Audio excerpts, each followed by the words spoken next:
Hi folks, and welcome back to another fly tying tutorial. This week's an easy one for fishing under the bung. So without further ado, let's get into it. The hooking device then is a Hanak H330 barbless hook. This one's at size 12, it's on a medium wire and it's finished in black nickel. I've coupled that with a countersunk 2.3 bead from Hanak and it's gold. The thread I'm going to be using today is from Simplify. It's a classic waxed thread at 6/0. And the first thing I'm going to do is just add a little bit more wax to my thread.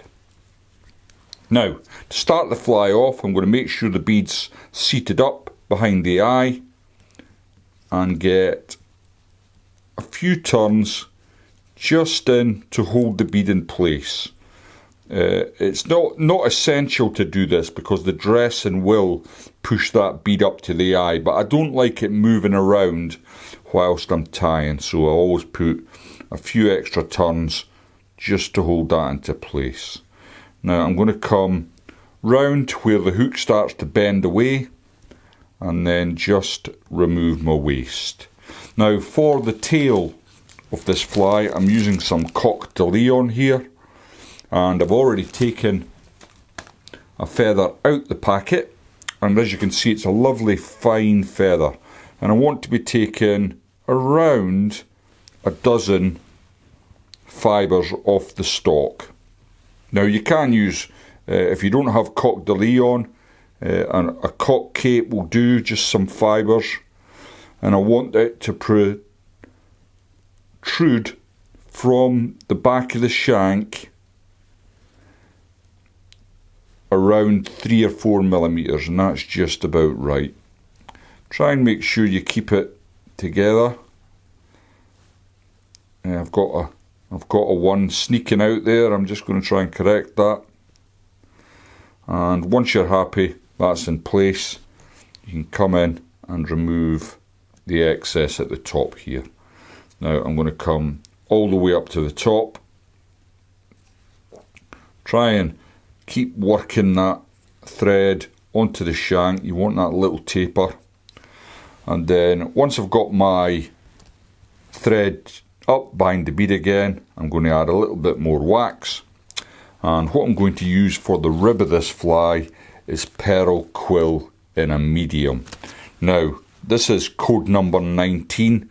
The material's from Hens. Now, you might find it quite difficult to get. I get a lot of my stuff from European shops, and you may have a hard time locating them if you're in the US or you're in the UK. Now, there is another product called Peter's Quill that's very similar, but I do like the colour of this, and it works particularly well for this fly. Now, 12 is about as big as I like to tie these. The thing I like most about this fly is that I can either use it on the river as a dropper fly if I'm double nymphing, or it works really well under the bung. Now I can tell you a little story about it actually. Is I was at, I can't remember the name of the particular lake, but I was on Albury Estates, and it's a lake I don't fish very often, and nobody was catching any fish, and I just thought, you know what, I've got my river boxes in the car, I'm going to go and run through them and see if I can't get something to work. And this is the fly that I got. Now this is size 12, the fly on the day was much smaller at size 16, but it certainly changed my day around. Now for the body of the fly, I'm using some trout line natural blue dun. It's squirrel dubbing. It's a very fine dubbing, and this, although it may not look it, is going to give the fly lots of movement. So I've taken a little bit out of the packet and I'm just going to start dubbing that on. It dubs really easy. It's so fine. Now I want quite a lot of dubbing on because I want to try and get that kind of cigar shape on the fly. So I'll just start wrapping that up As you can see, I'm starting to build that little taper as I get near the top of the fly, and then I'm just going to pull everything back, get a couple of turns in behind the bead. You can already see that fine fibre is starting to come off the body. Now the rib, when you pull this tight, it flattens out a little, showing a little bit more of that sparkle, which I think is quite crucial to the pattern.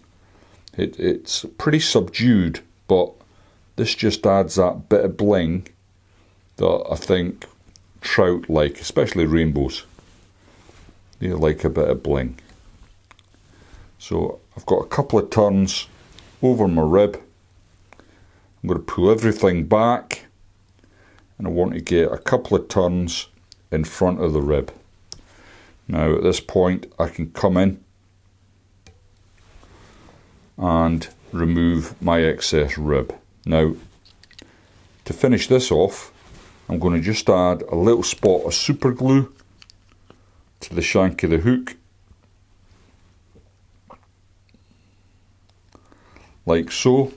And if you're not a fan of the bung, I certainly don't mind it. I just see it as another tool in the armoury, if you like, and you don't like to fish it, you can fish this just on its own. It'll get depth, and you can work it up and down the water column using your skill rather than a bung, and the job's a good one. Now obviously that doesn't look anything like the fly that I showed you at the start, and the reason for that is I've not come in yet with my dubbing brush. I want to try and release all these nice fine fibres that are going to give it so much movement in the water.